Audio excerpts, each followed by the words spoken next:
प्रकरण चौथे मिलिंद प्रश्न प्रकरण चौथे सुरू झालेले आहे. योगी कथा पुढे चालू. महामोग्गलायन यांचा खून. महामोग्गलायन यांचा खून. महाराज भगवान बुद्धांनी म्हटले आहे की हे भिक्षू हो, माझ्या वृद्धिमान भिक्षू श्रावका महामोग्गलायन सर्वश्रेष्ठ आहे. तरी सुद्धा ते लाठ्या काठ्यांनी गुंड्याच्या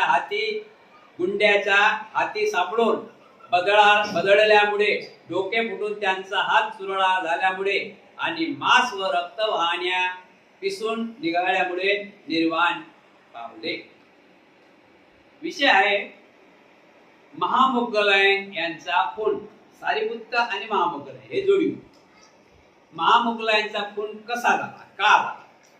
तर तथागत भगवान गौतम बुद्ध म्हणतात की भिक्षू हो, आपल्या पूर्ण संघामध्ये महामोग्गलायन हे खूप बुद्धिवान भिक्षू आहेत. महामोग्गलायन हे खूप बुद्धिवान भिक्षू आहेत. पूर्ण श्रावकामध्ये संघामध्ये खूप महामोग्गलायन सर्वश्रेष्ठ आहे. त्यांना तोडत नाही जोडत नाही, एवढं शिलाचं पालन करणारे सर्वश्रेष्ठ आहे. तरी सुद्धा ते लाकडा काठ्यांनी गुंड्याच्या हाती सापडून गुंड्यांनी बदलल्यामुळे, ठोक मारल्यामुळे, त्यांचे डोके फुटून हाताचा चुरडा झाल्यामुळे आणि मांस व रक्तवाहिन्या पिसून निघाल्यामुळे परिनिर्वाण पावले. म्हणजे त्यांनी एवढे हुशार असून, एवढे बुद्धिमान असून, आपल्या संघामध्ये सर्वश्रेष्ठ असून ते गुंड्याच्या हाती लागले. त्या गुंड्याने बदळ मारलं, त्यांचे हातपाय मोडले आणि त्यांचा खून झाला. म्हणजे महापरिनिर्वाण झाला. त्यांचा हत्या झाली ना, तर ते महापरिनिर्वाण पावले. बनते नाक्षण जर खरोखर महामोग्गलायन फार मोठे बुद्धिमान स्थविर होते, तर याप्रमाणे लाठा काट्यांच्या मारामुळे त्यांचे परिनिर्वाण झाले हे कसे शक्य आहे? बनते ते तर महान होते, स्थविर होते आणि एवढे सुद्धा बुद्धिवान असून ते का गुंड्याच्या हाती लागून, काही गुंड लोकांच्या हाती लागून त्यांचा परिनिर्वाण कसे काय झाले, म्हणजे त्यांचा मृत्यू कसा काय झाला?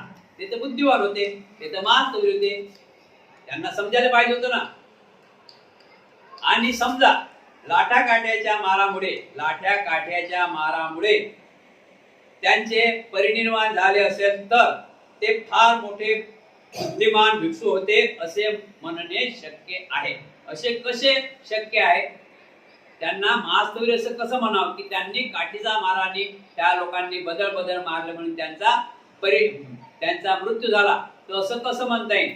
मला तर असं म्हणता येणार नाही की ते महास्थविर होते म्हणून. पण ते बुद्धिबळाने तर कुणी पुरुष, देवता आणि मनुष्यासह समस्त संसाराला शरणाधार देऊ शकतो, तेव्हा त्यांनी आपल्या बुद्धिबळाने स्वतःची हत्या का थांबवली नाही? ते तर महामोग्गलायन तर महास्थविर होते, सर्वात श्रेष्ठ होते. पूर्ण संघात तथागत म्हणतात की बुद्धिवान होते. मग त्यांना त्यांची हत्या होत आहे हे त्यांना का समजलं नाही असे महाराज म्हणतात. त्यांनी आपली स्वतःची हत्या थांबवायला पाहिजे होती ना. त्यांना का समजले का आपली हत्या होती म्हणून? त्यावेळेस स्थविर म्हणतात, महाराज हे भिक्खू हो, माझ्या सर्व बुद्धिमान भिक्षू श्रावकात महामोग्गलायन सर्वश्रेष्ठ आहे असे भगवान बुद्धांनी म्हटले ते खरे आहे. आणि लाठ्या काठ्यांनी गुंड लोकांनी महामोग्गलायन यांना बदलून काढल्यामुळे डोके फुटून हाडे चुरा झाली व रक्तवाहिन्या आणि मांस पिसल्या जाऊन त्यांचे परिनिर्वाण झाले, हेही खोटे नाही. परंतु अशा रीतीने बुद्धिमान महामोग्गलायनचे परिनिर्वाण होण्यामागे त्यांच्या पूर्वी जन्माच्या कृत्याचे फळ कारणीभूत झाले होते. साधु साधु.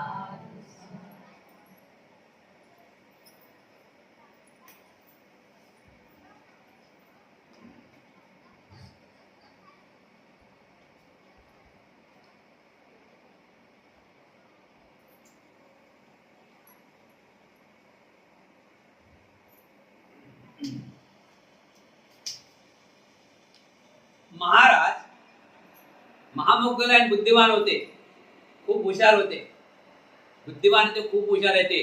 पण त्यांचा जो खून झाला, त्यांचा जो मार झाला, खून झाला, तर त्यांची हत्या का झाली? की त्यांची हत्या झाली त्यांच्या माग त्यांच्या पूर्वी जन्माच्या कृत्याचं फळ त्यांना या ठिकाणी भोगावं लागलेलं आहे. म्हणजे भूतकाळात जे कर्म केले त्याचं फळ या वर्तमान काळात त्यांना भरावं लागलं आहे. आता काय बरं, का बरं त्यांची हत्या झाली? त्यांच्या हत्याच्या मागाला मोठा इतिहास आहे, लक्षात ठेवा. तर महामोगलांची हत्या हे भर दिवाळीच्या दिवशी, आदल्या दिवशी झाली. दिवाळीच्या आदल्या दिवशी, पहिले आंग्ल म्हणतात ते, दिवाळीच्या आदल्या दिवशी झाली. कधी झाली? दिवाळीच्या आदल्या दिवशी. आज हत्या झाली, उद्या सकाळची दिवाळी, अशा प्रकारे. तर त्यांची हत्या अशा क्रूरप्रमाणे करण्यात आली, अशी क्रूर हत्या झाली की तशी हत्या पाहू नये अशी हत्या झाली. ते महास्तवीर होते, पण त्यांची हत्या कशी झाली? त्यांचं मान तोडली, धड अलग केलं आणि फेकलं, धड अलग केलं आणि फेकलं.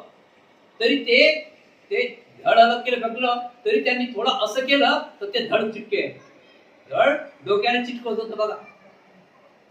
त्यांचा हात काढला, हात असा, खूप मोठी खराब हत्या झाली त्यांची.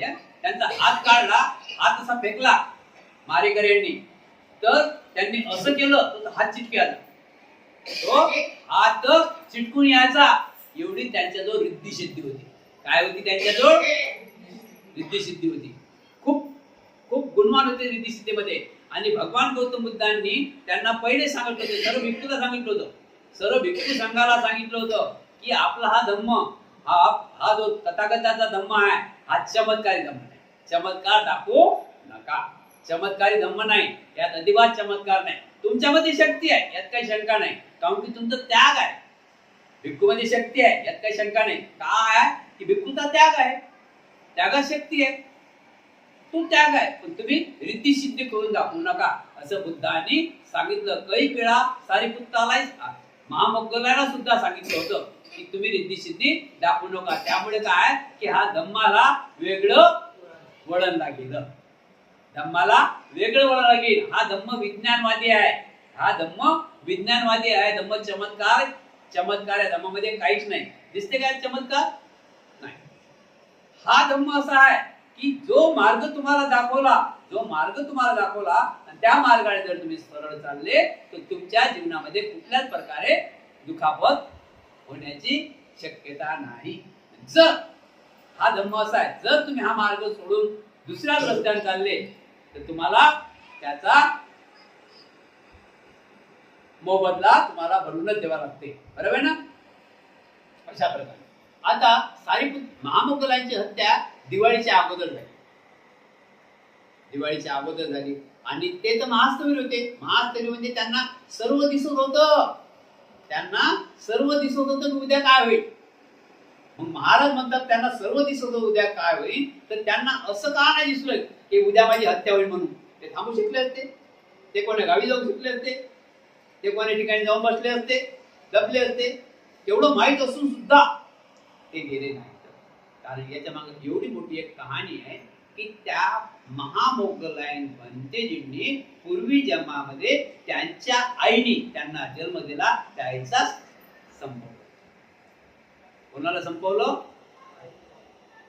आई जन्म दिला पूर्वी जन्माची. आमचे जन्म अलग अलग आहेत ना.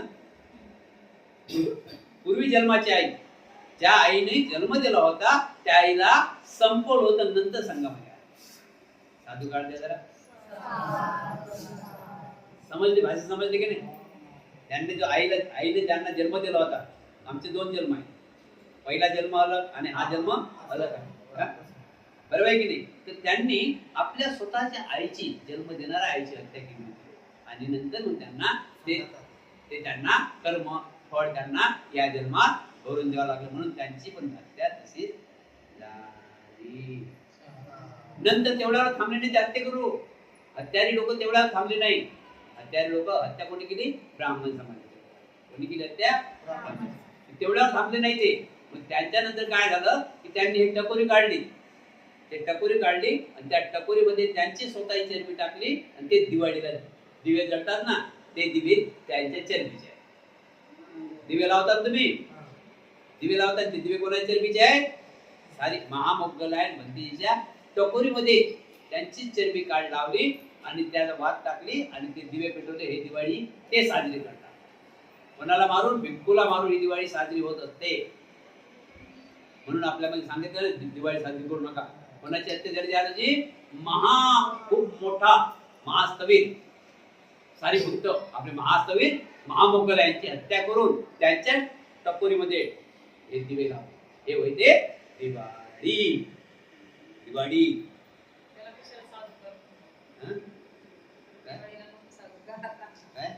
दिवाळीला साजूक कशाला? तर ठीक आहे, समजलं ना? आणि बनते नाक्षण बुद्धिमान पुरुषाचे, बनते नाक्षण बुद्धिमान पुरुषाचे बुद्धिबळ आणि कर्मफळ ही दोन्ही तर अमृत आहेत. बुद्धिमान पुरुषाचे बुद्धिबळ आणि कर्मफळ हे दोन्ही अमृत आहेत, चांगले. तेव्हा अमृताने अमृताला का बरे थांबविले नाही? तेव्हा अमृताने अमृताला का बरे थांबविले नाही? म्हणते एखादे कवटाचे फळ झाडावरील दुसऱ्या फळास नेम धरून मारले असते ते खाली पडू शकते, किंवा एखादा आंबा नेम धरून मारला असता दुसरा आंबा खाली पडू शकतो. कवठाचा फळ आहे. कौट कसा असते? दगडासारखं असते. बघितलं ना? कौट. ते कौट जर एखाद्या आंब्याच्या झाडाला मारलं तर तो आंबा पाडू शकते. एवढा दगडाची त्यात पावर आहे. दगडासारखं असते. त्याचप्रमाणे एका अमृताने दुसऱ्या अमृतास का बरे थांबवले नाही? असं एवढे मोठी बुद्धी झाली, मागे त्यांनी कुकर्म केले, त्याचं फळ याला त्या हे या जन्मामध्ये फळ जर चांगलं करत आहे तर ते थांबू शकले का नाही? समजलं ना? मागच्या कर्माचं फळ या जन्मामध्ये ते एवढं अर्थ झालं तर ते थांबू शकले का नाही?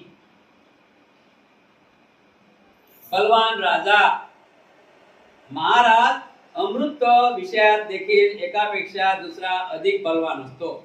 महाराज अमृत विषयात देखील एकापेक्षा दुसरा अधिक बलवान असतो. संसारातील सर्व राजांना राजा म्हणून संशोभित असले तरी त्यांच्यामध्ये सुद्धा एक राजा दुसऱ्यापेक्षा अधिक बलवान असतो.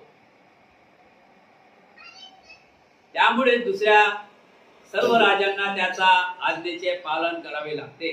त्याचप्रमाणे समस्त अमृत विषय एकत्र आले तरी सुद्धा कर्मफळाची शक्ती अधिक प्रभावशाली ठरते.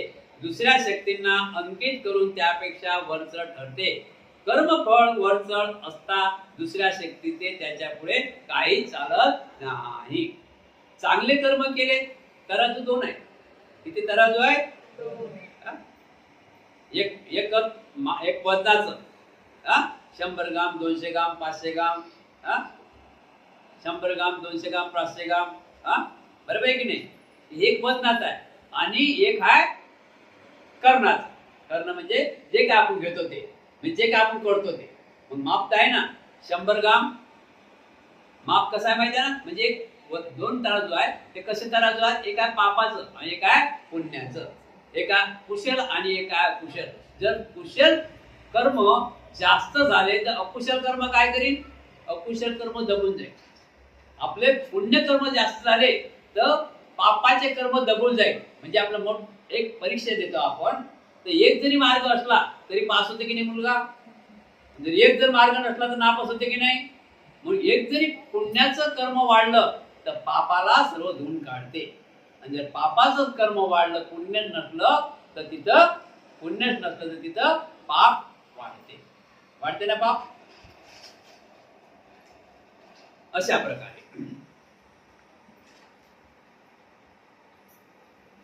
अपराधी गुन्हेगार, अपराधी गुन्हेगार, अपराधी गुन्हेगार, अपराधी गुन्हेगार. महाराज एखाद्या माणसाने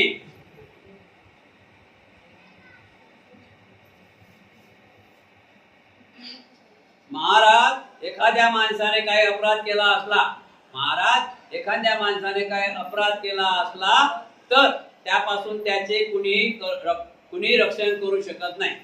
महाराज एखाद्या माणसाने जर कोणता अपराध केला तर त्याचे कोणी रक्षण करू शकते का? कोणीच रक्षण करू शकत नाही.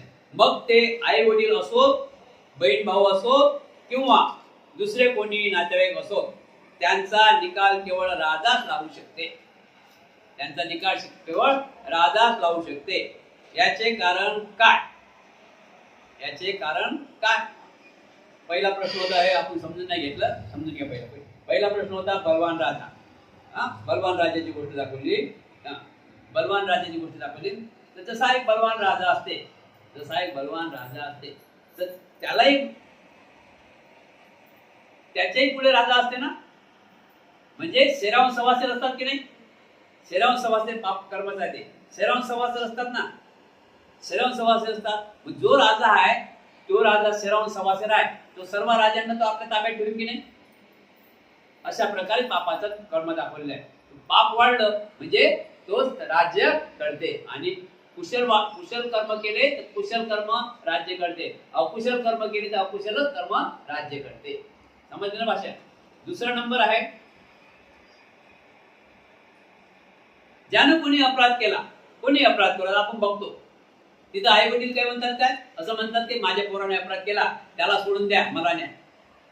माझ्या मुलाने अपराध केला, त्याला सोडून द्या, मला न्या.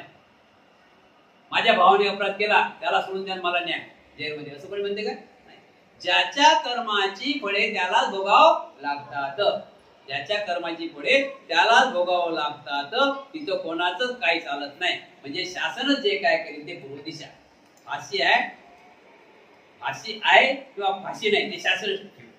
तर शासन ठेवी, त्याला फाशी नाही, गुन्हेगार नाही तर त्याला गुन्हेगार नाही म्हणून सिद्ध करेल. जर गुन्हेगार आहे तर त्याला फाशी सजा झाल्याशिवाय राहत नाही. तर मग त्याने केलेला गुन्हा काय?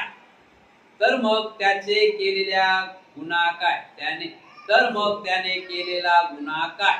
महाराज याच उदाहरणाप्रमाणे सर्व अमृत विषय आपली शक्ती एकजूट देखील कर्मफळाचा प्रभाव त्या सर्वापेक्षा वरचढ ठरतो. त्यामुळे सर्व इतर दबून राहतात. कर्मफळ वरचढ असता त्यापुढे दुसऱ्या कोणाचेही काही चालत नाही. कर्म घेती झोले झाले तिथं कोणाचे ना चाले. मन आहे आपली मराठीमध्ये. कर्म घेती झोले झाले तिथं कोणाचं ना चाले. जसे कर्म करतात तसं फळ भेटल्याशिवाय राहत नाही. चांगल्या कर्माचे चांगले फळ आणि वाईट कर्माचे वाईट फळ, यात काही शंका नाही. वनवा विषय आहे. वनवा. महाराज, समजा एखाद्या जंगलास वनवा लागला असता, त्यावर हजारो घागरी पाणी ओतले तरी विझणे शक्य नाही. एनकेन प्रकारे वाढत जातो. याचे कारण काय? तर दावांगी अधिक तेज असणे हे होय. महाराज, याचप्रमाणे सर्व अमृत्य विचार एकवटून देखील कर्मफळाचा प्रभाव त्या सर्वापेक्षा अधिकच शक्तिशाली असते. दुसरे सर्व अमृत विषय त्यांच्या पुढे दबून जातात, त्यापेक्षा ते वरचढ असते. महाराज, जसं डोंगराला आग लागली, वनवा लागते ना, त्या वनवा लागल्यानंतर ते थांबत राहते काय? तो पेटतच राहते, पूर्ण डोंगर पेटते. कारण की तो वनवा आहे. पाप जास्त झालं ना, म्हणजे आग जास्त झाली ना, आग जास्त झाल्यामुळे ते पेटतच राहते. त्यामुळे त्याला कोणी रोखू शकत नाही. समजा आपण 1000 घागरी पाणी टाकल्या तर एवढं मोठं डोंगरावर पाणी फुटू शकतं काय? त्या आग आपल्या ताब्यात येऊ शकते काय? अशा प्रकारे आपल्या कर्माचे फळ आहेत. आपण जसे कर्म वाढवसान, चांगले कर्म वाढवसान तर चांगले फळ मिळत राहते, आणि वाईट कर्म वाढवसान तर वाईटच कर्म मिळत राहते. यात काही शंका नाही. जसं आपल्या मनाला वळण लावलं तसं आपलं मन आपल्या कर्माला साथ देते. जसं आपल्या मनाला वळण लावलं तसं आपले कर्म घडतात. आपल्या मनाला चांगलं वळण लावलं तर चांगले कर्म आपल्या हातून घडतात. आपल्या मनाला वाईट वळण लावलं तर आपलं नक्कीच वाईटच कर्म आपल्या हातून घडतात. चांगले कर्म कधीच येऊ देत नाही. म्हणून आपलं मन कसं असलं पाहिजे? स्वच्छ असलं पाहिजे. आपले विचार आचार स्वच्छ असले पाहिजे. आपण चांगल्याची दोस्ती केली पाहिजे. आपण वाईटाचा विचारही केला नाही पाहिजे. वाईटाची संगती धरली नाही पाहिजे. या ठिकाणी बुद्ध तेच म्हणतात, असेवनाच बालानं पंडितानच सेवना पूजाच पूजन्यानं येतन मंगलम उत्तमं. आपण आई वडिलांची सेवा केली पाहिजे, आपण गुरुवरांचा आदर सत्कार केला पाहिजे, आपण बुद्धिवान माणसाची दोस्ती केली पाहिजे, बुद्धिवान माणसाची संगत केली पाहिजे, वाईटाची संगत केली नाही पाहिजे. दुसरा विषय आहे, महाराज याच कारणामुळे महामोगलांचे कर्मफळ वरचढ ठरले आणि त्यांना मारले जात असता त्यांची बुद्धी बळ अतवीर्य ठरली.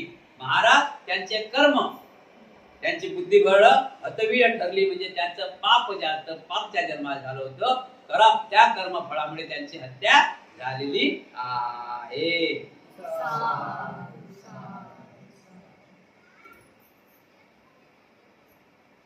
बरोबर आहे बनते नाक्षण, ही गोष्ट अशीच घडली आहे, मी हे मान्य करतो.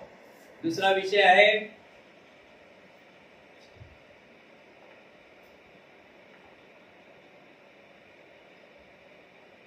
प्रतिमोक्षाचा उपदेश भिक्षूपर्यंत समित का? प्रतिमोक्षाचा उपदेश भिक्षूपर्यंत समित का? बनते नाक्षण, तथागतांनी म्हटले आहे की हे भिक्षू हो, तथागताचा धर्म आणि विनय ही उघड असतानाच अधिक तेजस्वी होतात. तथागतांनी म्हटलेलं आहे, हे भिक्षू हो, तथागताचा धर्म आणि विनय, धर्म म्हणजे दम आणि विनय म्हणजे नियम, तथागताचा धर्म आणि धम्म आणि विनय हे उघड असतात अधिक तेजस्वी आहेत. हे दाबून ठेवल्याने तेजस्वी होत नाही, उघड असतात. ऐकले लोकांनी तेजस्वी असतात ना, उघड असतात तेजस्वी असतात. म्हणजे आपण त्या धम्माला धरून चाललं तरच ते तेजस्वी असतात. धम्म बाजूने ठेवला घरात, आपण रस्त्याने चाललो, धम्म आपल्या सोबत पाहिजे. बरं, आपण रस्त्याने चालतो, बोलतो, उठतो, बसतो, धम्माची गरज किती? एकटा असला घरात त्याला धम्माची गरज आहे. धम्म बघा काय आहे, धम्मा एकटा आपण घरात असलो ना तरी धम्माची गरज आहे, 4 माणसात बसलो तरी धम्माची गरज आहे, आणि समाजात चाललो तरी धम्माची गरज आहे. धम्म म्हणजे काय? नीतिमत्ता, नीतिमत्तेची गरज आहे की नाही. एकटा जर असलो, एकटं जरी आपण घरात असलो तर कसे तरी राहतो का पागल सारखे? नीतिमत्तानच राहतो. समाजात बसलो, आता तुम्ही समाजात बसले कसे राहता? नीतिमत्तानच राहता. कोणी पाय लंबे करते काय? कोणी पाय लंबे करते काय? कोणी झोपते काय? नाही. नीतिमत्ता म्हणजे धम्म आहे. तुम्ही कशात बसले आहात? धम्मामध्ये आहे. धम्म कोणाजवळ आहे? धम्म तुमच्याजवळ आहे, म्हणून तुम्ही शांत बसले. म्हणजे धम्माला धरून आहात, म्हणजे धम्म हा एकट्याच्याही कामाचा आहे, एकटा असला तरी कामाचा आहे, आणि बहुसंख्या असला तरी कामाचा आहे. धम्माशिवाय माणूस जगू शकत नाही. ज्याला धम्म नाही तो अंधर आहे. बघताना आपण आजची परिस्थिती, जो धम्मामध्ये आहे ते अंधर जाऊन राहिले, जे धम्मामध्ये नाही ते अंधर जाऊन राहिले सध्याच्या परिस्थितीमध्ये. बघा, लक्षात ठेवा, समजलं ना? मग धम्म हा पाहिजे. धम्म आहे म्हणून आई आहे, धम्म आहे म्हणून आई आहे, धम्म आहे म्हणून पिताजी आहे, धम्म आहे म्हणून भाऊ आहे, धम्म आहे म्हणून बहीण आहे, धम्म आहे म्हणून मावशी आहे, धम्म आहे म्हणून मित्र आहे, आणि धम्म आहे म्हणून मैत्रीण आहे. धम्मच नसता तर हे नातं असतं का? हाच तो धम्म आहे. माणसाने माणसाशी माणसासारखं वागा, हा त्याला धम्म म्हटलं गेलं आहे. मग धम्म आपल्यासोबत जसं रात्र दिवस चालता बोलता उठता बसता जशी आपली सावली आहे, तसं आपल्या सोबत आपल्या हृदयामध्ये धम्म, आपल्या दिमागामध्ये धम्माची मशाल घेऊन आपल्याला रस्त्याने चालायचं आहे. जर आपण धम्माची मशाल हाती घेऊन चाललो तर आपलं कुठल्याच प्रकारे कोणी नुकसान करायला उरलेलं नाही. नुकसान कोणामुळे होते? नुकसान करणारा बुद्ध म्हणतात की तुमचं नुकसान करणारं जगात कोणी पैदा झालाही नाही, होणारही नाही. तुमचं भलं करणारही जगात कोणी पैदा झाला नाही, होणार नाही. तुमचं नुकसान करसान तर तुमच्याचमुळे, तुमचं नुकसान होईल तर तुमच्याचमुळे, आणि तुमचा फायदा होईल तरी तुमच्याचमुळे. आता तुम्ही वाईट कृत्य करसान तर ते वाईट कृत्य केलं तर तुमचं कोण तुमचं आई वडील आहेत सोडणार तुम्हाला? बघून झालं, आपण एखाद्याने हत्या केली, अनेक प्रकारे विचित्रपणा चालला, ते त्याचं फळ त्यालाच भोगावं लागेल ना. तू त्यालाच भोगावं लागून राहिले की नाही? कशामुळे? तर तू धम्माच्या विरोधात गेलाय, तू धम्माच्या विरोधात गेलाय. जो व्यक्ती धम्माच्या विरोधात जाते तो व्यक्ती, त्या व्यक्तीला कोणीच सपोर्ट करत नाही, आणि सपोर्ट करणे गुन्हा आहे. सपोर्ट करणं सुद्धा गुन्हा आहे की तो धम्माच्या विरोधात गेला. जर तो व्यक्ती आईला आई म्हणत नाही, मुलगा धम्माच्या विरोधात गेला. भाऊ बहिणीला बहीण म्हणत नाही, धम्माच्या विरोधात गेला. बहीण भावाला भाऊ म्हणत नाही तर धम्माच्या विरुद्धच गेला आहे ना. तर धम्म म्हणजे नीतिमत्ता. म्हणून आपण नीतिमत्तानं जर सकाळपासून संध्याकाळपर्यंत आपल्या जीवनामध्ये राहिलो, डोळे सकाळी खोलताबरापासून डोळे खोलले तेव्हापासून तर संध्याकाळी डोळे बंद करेपर्यंत आपण धम्माला धरून चाललो, तर आपलं नुकसान करणारा कोणीही उरलेला नाही. कोणाला टाइम नाही आपलं नुकसान करायला, ज्याचं त्याला पडेल. फक्त आता सांगितल्याप्रमाणे ठोकर लागेल आपल्याला, एवढा मोठा दगड आहे समोर दिसून राहिला, मोठा दगड आहे समोर दिसून राहिला, लक्षात ठेवा. त्या समोरच्याला त्याला धम्म नाही, त्याला समजून राहिला की आपल्याला हा दगड नक्कीच आपला पाय ठेचील, तरी तो त्या दगडाला धक्का मारणार आहे, तर त्याचा पाय फुटेल नाही तर काय तर त्या दगडाला म्हणून फायदा आहे काय की तू एकदम जोरात लात मारी जाता पाय काऊन फोडला म्हणून नाही. जसं कळ तसं बर, हाच होय धम्माचा नियम आहे. जसं कळ तसं बर, यात काही शंका नाही. म्हणते नाक्षम, तथागतांनी म्हटले आहे की भिक्षू हो, तथागताचा धम्म विनय ही उघड करतात अधिक तेजस्वी होते.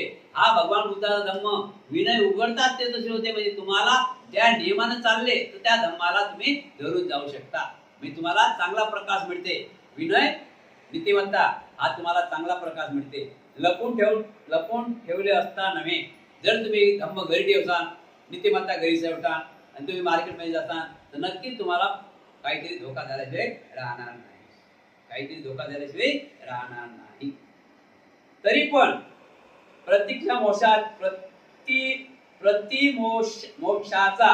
प्रतिमोक्षाचा उपदेश मात्र लपून एकांत केला जातो.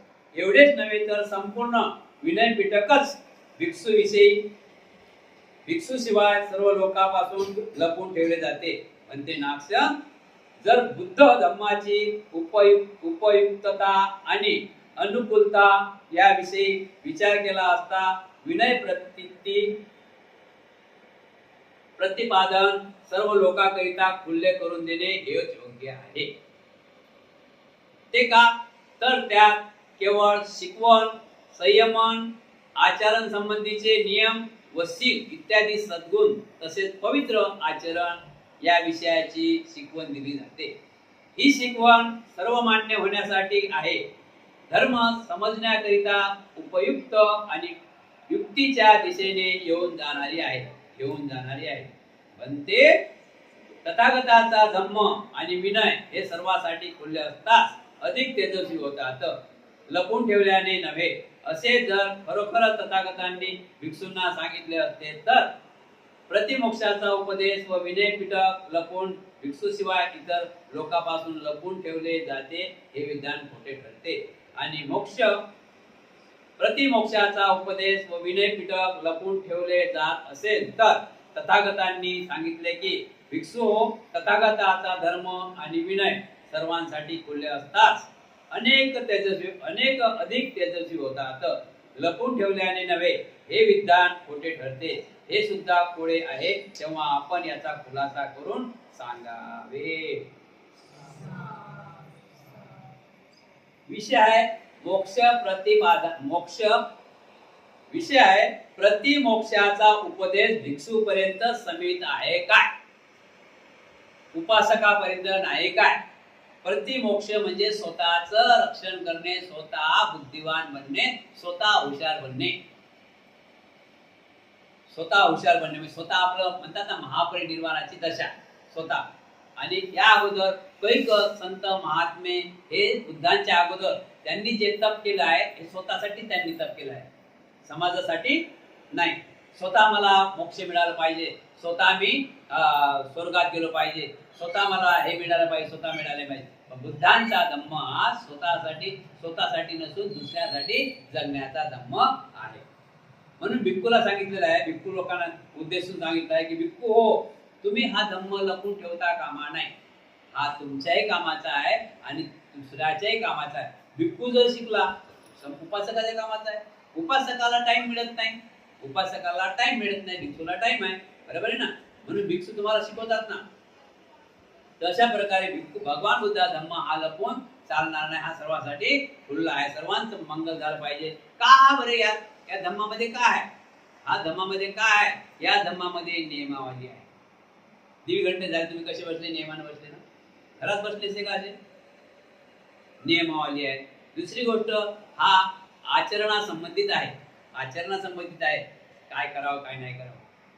तिसरी गोष्ट, यामध्ये शील आहे. यामध्ये धम्मामध्ये काय आहे? शील आहे. इत्यादी सद्गुण व पवित्र आचरण आहे, चांगली शिकवण आहे. हा सर्व मान्य होण्यासारखी आहे. सर्वांना मान्य होण्यासारखा आपला धम्मा आहे. इथं कोणाचं नुकसान केलं जाते काय? इथं कोणाचं वाईट गुरु चितल्या जाते काय? सर्वांसाठी हा धम्म मोकळा आहे.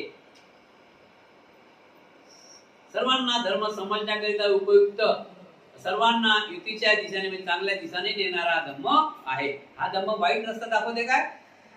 5 शील दिलेल्या बुद्धाने, 5 पंचशील दिलेल्या बुद्धाने आपल्याला, तर आपलं वाईट होण्यासाठी दिलेले आहेत काय? आपलं चांगलं होण्यासाठी दिलेले आहे. पण ते तथागताचा धम्म आणि विनय सर्वांसाठी खुल्ला असताना अधिक तेजस्वी होतात. सर्वांसाठी खुल्ला असताना अधिक तेजस्वी होतात. म्हणजे खूप अभ्यास होता, अभ्यास झाल्यानंतर त्या मार्गाने चालतात. खरोखरच तथागतांनी सांगितले असले तर प्रतिमोक्षाला उपदेश व विनय पिटक लपून भिक्षूशिवाय इतर लोकांपासून लपून ठेवले जाते, हे विधान खोटे ठरते. जर भिक्षूपासून लोकांपासून भिक्षूचा आता उपयोग घेतात, लोकांपासून लपून ठेवण्यात येते त्रिपिटक, तर याचा अर्थ काय? आणि प्रतिमोक्षाचा उपदेश व विनय पिटक लपून ठेवले जात असेल तर तथागतांनी सांगितले की भिक्षू हो, तथागतांचा धम्म आणि विनय सर्वांसाठी खुले असताना अधिक तेजस्वी होतात, लपून ठेवल्याने नव्हे. हे विधान खोटे ठरते, हे सुद्धा कोडे आहे. तेव्हा आपण याचा खुलासा करून सांगावे. महाराज, तथागतांनी सांगितले की हे भिक्खू, धर्म विनय सर्वांसाठी खुले असतात, अधिक तेजस्वी होतात, लपून ठेवल्याने नव्हे, हे खरे आहे. तसेच प्रतिमोक्षाचा उपदेश भिक्षू लोकांशिवाय इतरांपासून गुप्त ठेवला पाहिजे. तसंच विनय पिटक सुद्धा गुप्त ठेवले पाहिजे. हे सुद्धा खरे असले तरी सर्वच लोकांपासून हे लपून ठेवले जात नाही, तर काही खास लोकांपासून लपून ठेवले जाते. विनय पिटक लपून ठेवल्याची कारणे, महाराज 3 कारणामुळे त्या लोकांपासून प्रतिमोक्षाचा उपदेश गुप्त राखून ठेवण्याची अनुमती भिक्खू संघात दिली आहे. ते कोणते? पूर्वीच्या बुद्धापासून अशी पद्धत चालली आहे. धर्माचा गौरव कमी न होता वृद्धिगत व्हावा आणि धर्माचा गौरव कमी न होता वृद्धिगत व्हावा, वाढवावा आणि भिक्षूच्या पवित्र पदाचा गौरव कायम राहावा, हीच ती कारणे होत. पूर्वी बुद्धापासून अशी पद्धत चालत आलेली असल्या कारणाने प्रतिमोक्षाचा उपदेश काही लोकांगतच दुसऱ्यांना कळू न देणे अशा रीतीने केला पाहिजे. महाराज, पूर्वी होऊन गेलेल्या बुद्धापासून ही पद्धत अंमलात आली आहे की प्रतिमोक्षाचा उपदेश भिक्षूंनीच आपापसामध्ये गुप्त रीतीने केला पाहिजे, इतरांसमोर नाही. महाराज, क्षत्रियाचे नियम क्षत्रियामध्येच असतात. क्षत्रियाचे नियम क्षत्रियामध्येच चालत असतात. संसारातील सर्व क्षत्रियांना हे माहीत आहे, परंतु इतरांना त्याविषयी काही माहीत नाही. याचप्रमाणे प्रतिमोक्षाचा उपदेश भिक्षूंनी आपापसातच दुसऱ्यांना समजणार नाही अशा रीतीने केला पाहिजे. पूर्वी होऊन गेलेल्या बुद्धापासून ही पद्धत अंमलात आली आहे.